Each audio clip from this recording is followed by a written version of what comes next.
Kita semua suka cerita sukses kan? Apalagi kalau menyangkut ekonomi sebuah negara. Tapi, pernahkah Anda berpikir apa yang sebenarnya ada di balik kisah-kisah keajaiban itu? Hari ini kita akan mengupas tuntas transformasi ekonomi Indonesia yang luar biasa di akhir abad ke-20. Sebuah cerita yang ternyata bukan cuma soal angka dan pertumbuhan, tapi juga soal darah dan rahasia kelam. Nah, ini dia perjalanan kita hari ini. Kita mulai dari melihat betapa hebatnya keajaiban ekonomi Indonesia yang bikin dunia kagum. Terus, kita akan mundur ke belakang, ke era Perang Dingin yang penuh intrik, dan membongkar apa itu metode Jakarta yang jadi landasannya.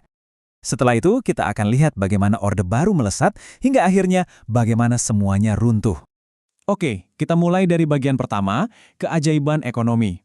Coba bayangkan, kita ada di tahun 90-an. Saat itu, Indonesia lagi jadi sorotan dunia. Banyak yang bilang, ini dia calon macan Asia yang baru. Betapa tidak, lembaga sekelas Bank Dunia aja sampai memuji-muji pembangunan di Indonesia. Mereka bahkan menyebut Indonesia sebagai salah satu contoh sukses, model bagi negara-negara berkembang lainnya. Seolah-olah Indonesia sudah menemukan resep yang pas untuk kemajuan. Coba deh lihat angka-angka ini. Pertumbuhannya gila-gilaan kan? Stabil di level yang sangat tinggi sepanjang dekade 70-an. Tentu, ini didorong oleh harga minyak yang meroket, tapi juga oleh kebijakan ekonomi yang sangat pragmatis. Pertumbuhan ini benar-benar mengubah wajah Indonesia. Tapi, selalu ada tapinya kan? Pertanyaan besarnya adalah, berapa harga yang harus dibayar untuk keajaiban ini? Nah, untuk menjawabnya kita harus kembali ke masa lalu, ke puncak Perang Dingin, di mana panggung untuk semua ini disiapkan dengan cara yang sangat-sangat brutal. Kita masuk ke babak kedua, bayang-bayang Perang Dingin. Ini adalah masa-masa di mana dunia terbelah dan ketegangan di Indonesia sendiri, baik di dalam maupun dari luar, sudah sampai di titik puncaknya di era 50-an dan 60-an. Di panggung dunia saat itu, ada Presiden Soekarno. Dia bukan pemimpin biasa. Dia adalah salah satu tokoh utama gerakan non-blok, menolak untuk ikut-ikutan Amerika atau Uni Soviet. Dia sangat vokal menentang apa yang dia sebut sebagai penjajahan gaya baru.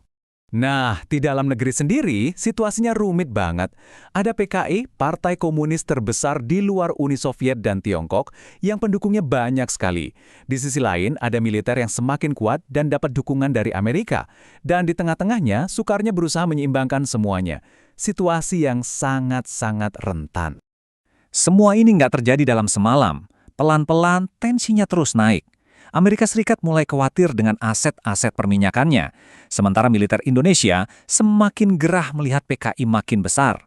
Benar-benar seperti bom waktu yang siap meledak. Dan disinilah, kita sampai pada titik balik yang paling menentukan dan paling kelam dalam sejarah modern Indonesia. Sesuatu yang dikenal sebagai metode Jakarta. Semuanya berawal dari sebuah upaya kudeta yang misterius dan gagal. 6 jenderal Angkatan Darat diculik dan dibunuh. Sampai sekarang siapa dalang sebenarnya masih jadi perdebatan, tapi peristiwa ini langsung dijadikan alasan oleh militer untuk bergerak. Jenderal Soeharto langsung mengambil alih kendali. Dengan menuduh PKI sebagai dalang kudeta, ia melancarkan sebuah operasi pembersihan yang mengerikan. Dalam waktu kurang dari setahun, diperkirakan hingga 1 juta orang, anggota PKI, simpatisannya, atau bahkan orang yang sekedar dituduh, dihabisi. Dan yang lebih mengejutkan lagi, dokumen-dokumen rahasia Amerika Serikat yang sekarang sudah dibuka untuk publik, menunjukkan peran mereka. Mereka bukan cuma penonton. Mereka secara aktif memberikan dukungan finansial, peralatan, bahkan daftar nama orang-orang yang harus ditargetkan. Jadi, Jakarta bukan cuma sekedar nama kota lagi. Ia menjadi semacam kode, sebuah cetak biru untuk melakukan teror yang disponsori negara demi tujuan politik dan ekonomi. Dan yang paling mengerikan, model ini dianggap sukses lalu ditiru di berbagai belahan dunia, terutama di Amerika Latin. Oke, setelah semua kekerasan itu mereda, apa yang dibangun di atas pertumpahan darah ini? Nah, dengan semua lawan politiknya sudah lenyap, Soeharto pun mulai membangun visi ekonominya, yang kita kenal sebagai Orde Baru.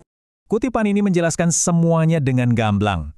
Kekosongan politik yang tercipta setelah pembantaian itu memungkinkan Soeharto untuk membangun rezim kekuasaan absolut yang bertahan selama lebih dari 3 dekade. Lalu, siapa yang menjalankan mesin ekonominya? Soeharto berpaling ke sekelompok teknokrat brilian lulusan universitas-universitas top di Amerika, terutama dari University of California, Berkeley. Mereka inilah yang kemudian dijuluki Mafia Berkeley. Tugas mereka, merombak total ekonomi Indonesia agar ramah terhadap investasi asing. Jadi kalau kita lihat polanya, ini adalah sebuah formula. Langkah pertama, sapu bersih semua lawan politik.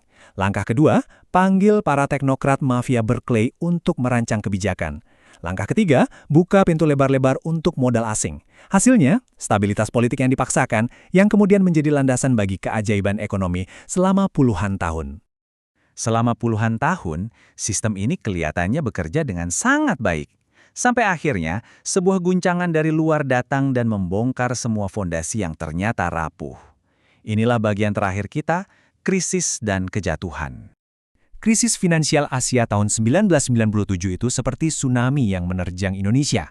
Lihat saja angkanya, dari pertumbuhan positif langsung terjun bebas ke minus 13%. Nilai rupiah hancur lebur. Krisis ini menguliti semua borok sistem Orde Baru, korupsi, kronisme, dan institusi yang lemah. Fondasi ekonomi yang tampak kokoh itu ternyata hanya rumah kartu. Kehancuran ekonomi ini memicu kemarahan rakyat yang luar biasa. Protes besar-besaran terjadi di mana-mana. Akhirnya, sang diktator yang telah berkuasa selama 32 tahun itu pun terpaksa turun dari tahtanya. Keajaiban itu berakhir. Percakapan singkat ini rasanya sangat menusuk ya. Ini merangkum betapa besarnya harga yang harus dibayar oleh jutaan orang demi sebuah kemenangan geopolitik dalam Perang Dingin. Bagi sebagian orang, itu adalah kemenangan, tapi bagi yang lain, itu adalah pemusnahan. Jadi, kisah Indonesia ini mengajarkan kita satu hal penting. Tatanan ekonomi global yang kita nikmati hari ini seringkali dibangun di atas peristiwa-peristiwa kelam yang sengaja dilupakan atau ditutupi. Ini memaksa kita untuk bertanya, di balik kenyamanan dan kemajuan yang kita lihat, sejarah tersembunyi apalagi yang sebenarnya menopang dunia kita?